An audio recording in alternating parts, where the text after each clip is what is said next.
Salut, c'est Olivier de Bogbin. Aujourd'hui, on va faire un contrôle mat, comme on dit à l'armée, c'est-à-dire qu'on sort tout le matériel pour vérifier si on a tout. Et comme ça, tu vas voir ce qu'on a embarqué avec nous et on va te faire un petit feedback sur ce qui est bien, pas bien, ce qu'on aime, ce qu'on aimerait changer. Voilà, après 3 mois de voyage, notre ressenti et à la fin, on va faire une photo avec tout ce matériel. Allez, on attaque. Alors, on va commencer avec un premier sac. C'est le sac à dos. Alors, ça peut te paraître étrange d'avoir un gros sac à dos quand on est en vélo. C'est simplement parce qu'au début, c'était pas du tout prévu de voyager en vélo. On voulait faire de l'autostop. Et c'est d'ailleurs probablement ce qu'on va faire pour la suite de notre voyage. Donc, on a un gros sac dans lequel, normalement, tout notre matériel peut rentrer. Et dans le cadre du voyage à vélo, on l'a réparti dans d'autres sacoches. Mais voilà, donc moi, j'ai un sac Osprey 60 litres. Un magnifique sac que j'ai acheté juste avant, au début de l'année en fait. Et c'est un sac très confortable. Il fait quand même 2,3 kg à vide, mais il est plein de ressources. Et même s'il est extrêmement chargé, il est extrêmement confortable à porter. On ne sent pas plus que ça le poids une fois qu'il est bien sur son dos, s'il est correctement réglé. Donc voilà le sac. Et comme on est à vélo, il est posé sur nos sacoches latérales sur le porte-bagages, en large, comme tu l'as pu le voir sur beaucoup de photos. Et du coup, à l'intérieur, j'ai mis ce qui prend le plus de place, c'est-à-dire une tente. Une tente, alors la tente, elle est assez grosse. C'est une MSR Elite 3 qui est normalement faite pour du camping classique, même pour 3 personnes alors qu'on est 2. Pourquoi on a pris ça? Simplement parce que c'est ce que j'avais sous la main. Et puis, et comme on est à vélo, le poids n'est plus le critère essentiel. On avait commencé le voyage avec un mode minimaliste qui était une tarpe avec une petite moustiquaire. Une tarpe avec la moustiquaire faisait moins d'1 kg. Et c'est pour ça aussi qu'on a embarqué des bâtons de marche, puisque pour le tarp, il fallait des piquets. Voilà, donc c'était un combo. Et maintenant, on a cette tente. L'avantage, c'est qu'elle est extrêmement confortable, très rapide à mettre en place. On peut la monter en moins de 5 minutes. Elle résiste extrêmement bien au vent, à la pluie et tout ça, donc c'est vraiment génial. Mais évidemment, ça ne sera pas adapté à l'autostop, hein, ça prend beaucoup trop de place. Donc, et c'est aussi trop lourd. Voilà, donc la tente. Dans le sac, j'ai encore une grosse veste pour la pluie et puis qui tient aussi bien chaud. Une veste à glove, voilà, c'est du matos qu'on avait, hein, on n'a rien acheté spécialement pour le voyage de ce côté-là. Et encore des pantalons de pluie. Ça, c'est les pantalons classiques de Decathlon en fait, qui coûtent rien du tout, ça doit être 10 francs, 15 francs. Ça fait le taf, c'est pas du tout respirant. C'est vraiment minimaliste, mais ça aide pas mal quand on doit affronter une belle averse. Et c'est super léger. Il y a un camelbag 3 litres. Avant j'avais un bon camelbag, mais il commençait à être un peu moisi. Et du coup j'ai pris un truc de base que j'avais aussi, qui vient de Decathlon, qui coûte rien du tout. L'eau a un drôle de goût, franchement. Je suis pas trop pour ce genre de choses, mais au moins on peut facilement avoir plusieurs litres d'eau sans acheter de bouteilles, sans rien, parce que voilà, on n'a jamais acheté une bouteille d'eau. Je pense que c'est essentiel parce que c'est une quantité de déchets et un coût assez conséquent finalement si on achète de l'eau en bouteille. Donc voilà, ça dépanne, ça nous a bien aidé quand il faisait super chaud, ça permet d'avoir de l'eau pour cuisiner quand on est loin de tout. Donc voilà, donc le sac, c'est ce qui est le plus accessible en fait sur notre vélo, vu que c'est par-dessus les sacoches, donc tout ce qui est dans les sacoches n'est pas accessible. Par contre, c'est dans ce sac qu'on va mettre les choses les plus utiles dans la poche du dessus et la poche du dessous, comme ça on peut accéder à des choses telles qu'un appareil photo, ou une petite veste coupe-vent, des choses comme ça, tout ce qui est utile durant la journée pour notre périple. Concernant le matériel pour dormir, on va commencer par la base, donc après la tente, on a des matelas gonflables, c'est ce qui permet d'avoir le meilleur compromis entre compacité, poids et confort. On a commencé le voyage avec des matelas gonflables venant de Decathlon qui ont un assez bon rapport qualité-prix, hein, c'est environ 50 francs. Ils font 510 grammes pour un volume d'1,7 litre et ils sont assez confortables même pour dormir sur le côté. Moi j'ai quand même changé il y a quelques semaines parce que le mien commençait à se dégonfler et voilà, il tenait plus vraiment la nuit.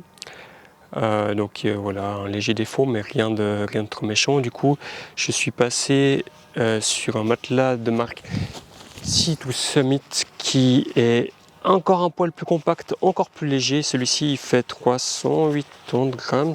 Et l'avantage, c'est qu'il embarque directement un moyen de le gonfler avec un petit sac de compression, ce qui permet de le gonfler assez rapidement. Voilà, avec les fameuses alvéoles. Donc il est moins épais que l'autre matelas, mais on peut quand même dormir sur le côté. On touche légèrement le sol, mais comme le poids est assez bien réparti, ça reste confortable. Le défaut de celui-ci, alors bon, il a quand même une apparence ultra légère, donc j'oserais pas le mettre sur n'importe quelle surface, mais comme on a une bâche, c'est pas du tout un souci.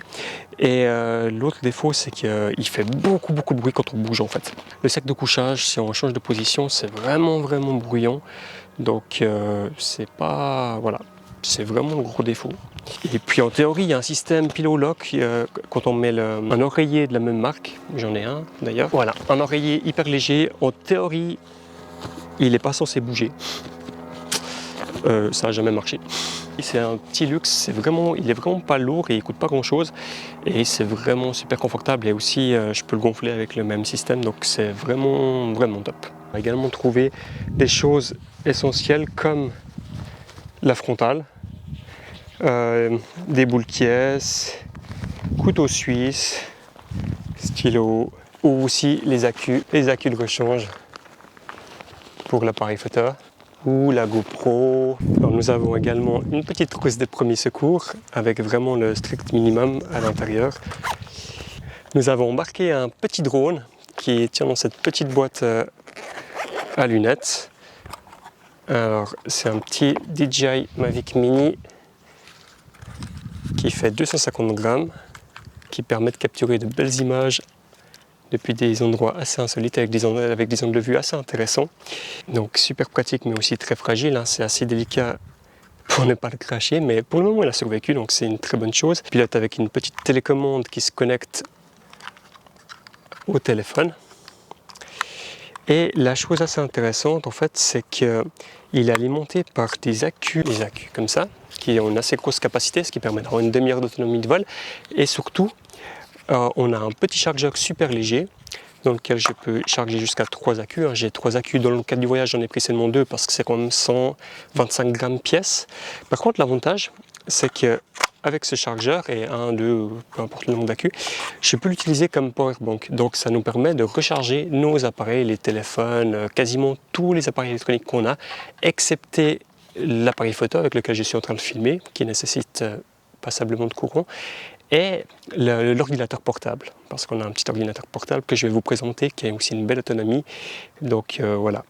Par contre, avec l'ordinateur portable, je peux recharger la caméra. Voilà, la boucle est presque bouclée. Il faut quand même de quoi charger le laptop. On a pris 2-3 pièces de rechange, on a un petit kit de réparation qu'on n'a encore pas du tout utilisé, hein, en cas de si on crève une pochette. On a une plaquette de frein de rechange. Là, ça fait un moment qu'on n'a pas eu besoin de changer, mais au début du voyage, on a dû changer régulièrement parce qu'on avait beaucoup de descentes, on était bien chargé et un temps très humide, donc les plaquettes s'usaient beaucoup. C'était hallucinant la vitesse à laquelle ça partait. Et maintenant, on a juste un peu de rechange, une chaîne de rechange, une chambre à air 26 pouces, un tout en même calibre, donc c'est facile, ça limite le nombre de pièces de rechange. Concernant les habits, pour ma part, quasiment tous mes habits tiennent là-dedans. Donc ça, c'est un petit sac qui fait 9 litres, je crois. 9 litres, oui, 9 litres, c'est ça. Il y a tout là-dedans, il y a même un bonnet, bœuf, des t-shirts, chaussettes, tout ce qu'on veut. Je ne vais pas tout sortir, ça peut faire oreiller. Et oui, là-dedans, j'ai caché une pompe aussi pour gonfler les pneus au cas où. On n'en a pas encore besoin. Et je ne crois pas qu'elle soit si efficace. C'est une pompe que j'avais, mais c'est vraiment juste pour dépanner. Sachant que normalement les pneus, il faut vraiment les gonfler moi je les gonfle à 4 bars pour que ça soit bien résistant. Donc c'est pas avec ça qu'on va aller loin, mais heureusement des pompes on en croise un peu partout, même dans les stations essence. Alors côté veste, moi j'en ai 2, donc j'ai la veste, vraiment la veste pour le gros temps un peu chaude, qui est assez légère et compacte, et un tout petit coupe-vent qui s'aère un peu, qui permet d'affronter une très légère pluie et faire coupe-vent. Donc voilà, c'est super pratique. C'est ça que j'utilise le plus. Comme chargeur, j'ai ceci, donc, qui est quasiment 2 fois plus léger que le chargeur d'origine du laptop. L'avantage, c'est qu'il a 2 prises, donc on peut charger 2 appareils en même temps. Un super puissant pour recharger l'appareil photo ou le laptop, et un autre pour recharger un téléphone ou peu importe. Et l'avantage, c'est que c'est juste d'épaule, donc ça marche dans toute l'Europe. La quasi-totalité de nos appareils sont USB-C, donc ça minimalise le nombre de câbles. Et on a quand même 1 ou 2 choses qui sont micro USB. J'ai aussi acheté des shorts cyclistes juste avant de partir. On n'avait jamais utilisé ça. On n'est toujours pas hyper convaincu. C'est pas extrêmement confortable. Sans, c'est pas confortable non plus. Bref, voilà. Pour les phares, on a des phares rechargeables par USB qui sont pas trop mal. Voilà, comme ça permet d'avoir un petit peu de sécurité, même si c'est extrêmement rare qu'on circule avec une faible luminosité. Là, comme les jours raccourcis, ça sera toujours plus le cas, mais c'est essentiel évidemment d'avoir des phares. Allez, on commence à sortir les objets insolites. Qu'est-ce qu'on a d'insolite avec nous? Il n'est pas accordé, mais ça fait des belles soirées. Alors à présent, les sacoches latérales des vélos. Des amis nous ont prêté des belles sacoches Ortilab, comme ça. Ça, c'est les amis d'études qui ont fait le tour de l'Europe, qui nous ont prêté ces 2 sacoches rouges que j'utilise. Et c'est le même modèle. C'est d'autres amis à Chaligny qui ont prêté celle-ci. Donc c'est génial parce que c'est du super matos. Et comme ça coûte cher, on était super content de ne pas avoir investi là-dedans. Et donc un grand merci. Merci. C'est vraiment top. Et je pense que dès que je pourrai, je vais aussi en acheter. De mon côté, j'ai une sacoche avec tout le matos pour la cuisine. Parce que comme Chaligny adore cuisiner et moi comme j'adore manger, c'est important d'avoir un petit peu de matériel. On va voir un petit peu ce qu'on a dedans rapidement. Une autre sacoche avec tout le matos pour dormir que j'ai déjà sorti.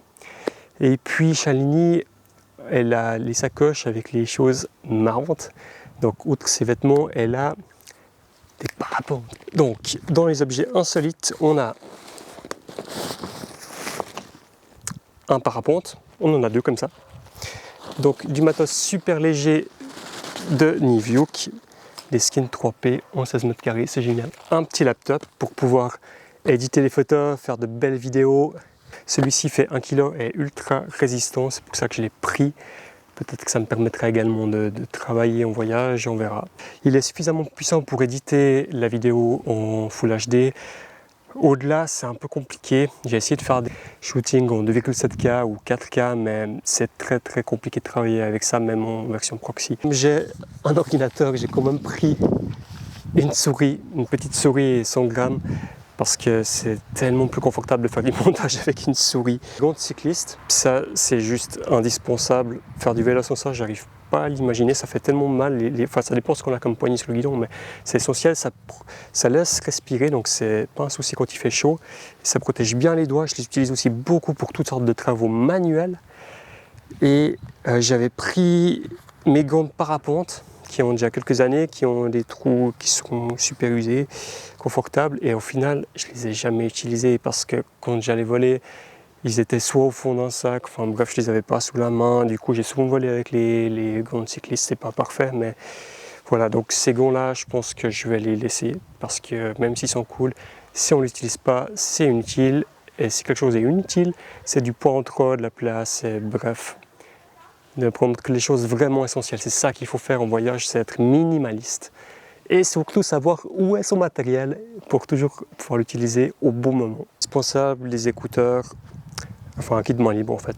Comme ça on peut écouter les choses, ça isole aussi assez bien, ça protège du bruit et c'est super léger, super utile. Dans les autres petits accessoires qu'on a achetés en cours de route, c'est ces micros sans fil qui sont top vu que ça permet d'enregistrer quelque chose alors qu'on est super indispensable. C'est un petit investissement mais ça permet d'avoir du bon son et le son en vidéo est hyper important.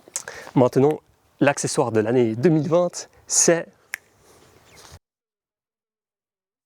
J'espère que ce ne sera pas pour 2021. C'est des masques, voilà, Covid oblige, on est obligé d'avoir ça un peu partout. Évidemment, on les change toutes les demi-heures et puis c'est tellement confortable de porter ça, c'est le bonheur. Franchement, il faut en acheter, c'est le truc à avoir cette année. L'autre accessoire hyper utile pour nous à vélo, c'est les élastiques. On en a plusieurs différents pour consolider un peu notre, notre attirail, vu que c'est un peu du bricolage ce qu'on fait. Mais en fait, ça tient super bien. Alors on a encore 2-3 trucs vraiment indispensables comme un petit cahier pour dessiner. Waouh, c'est trop beau. Ah non, journal de bord, pardon. Ah ouais, wow. On a déjà fait beaucoup de choses. Et ensuite, un bon petit... On va de quoi apprendre l'allemand en fait, ou le suisse allemand. Voilà. Donc ça dépanne, mais on va pas garder. Et sinon, il y a des petites comme des applications comme Duolingo qui sont hyper pratiques pour entraîner un peu son allemand, son anglais, son italien, son espagnol. Bref, pratique et ça prend pas de place. Et on a encore, ça c'est Shiny qui a un petit bouquin pour en apprendre plus sur ses super pouvoirs. L'autre accessoire, c'est ça, rouleau papier toilette. Alors, juste pour l'anecdote, on est parti avec un rouleau de papier et en fait, il nous reste encore quelques feuilles de ce rouleau 3 mois après. Essayez de faire mieux que ça. Un rouleau de papier toilette en 3 mois. Décidé d'embarquer un reste chez notre hôte pour avoir comme un peu plus de marge. Parce que quand il n'y a plus rien, c'est quand même un petit peu plus compliqué. Mais voilà, en fait, le papier toilette, puis il y a souvent les toilettes publiques, et on est souvent chez les gens, on n'utilise pas tant que ça, mais c'est quand même utile. Comme affaire de toilette, il y a 2-3 choses qui sont comme hyper pratiques. De l'huile de coco pour nourrir la peau, un petit kit de couture, c'est quand même super pratique. Par exemple, pour changer de carte SIM.